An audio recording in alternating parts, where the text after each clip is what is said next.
Hello and welcome. One of the first things you're going to need to do is to make sure that your content is going to be in a deliverable form.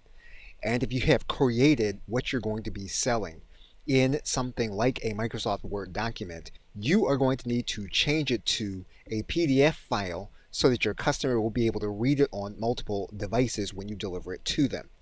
In Microsoft Word, this is a very simple process.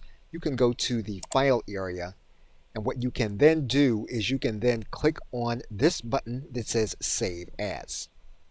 Once you decide where you're going to save the document, what you're going to do is you're going to save it as a PDF file. And you can do this inside of Microsoft Word.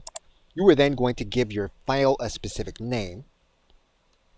You are then going to save the document with the new file name as a PDF file. It will then be deliverable as a download.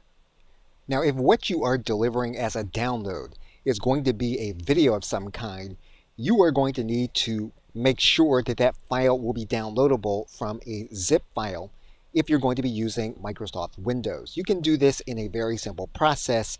What you're typically going to do is you're going to right-click the file and you're going to zip up the file. Now, you can do this inside of a Microsoft Word related application and just send it to a compressed file, or you can download the free program 7-Zip and you can add it to a specific zip or compression file.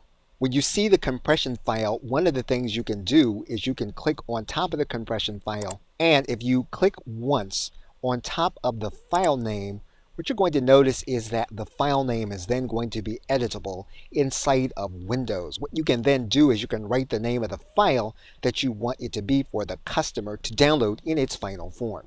You can click on the outside of the file. You will then notice that the file is now ready in its final form. If you upload the file to the place where your customer is going to download this file from, they will then be able to get access to it from a personal computer or a mobile device.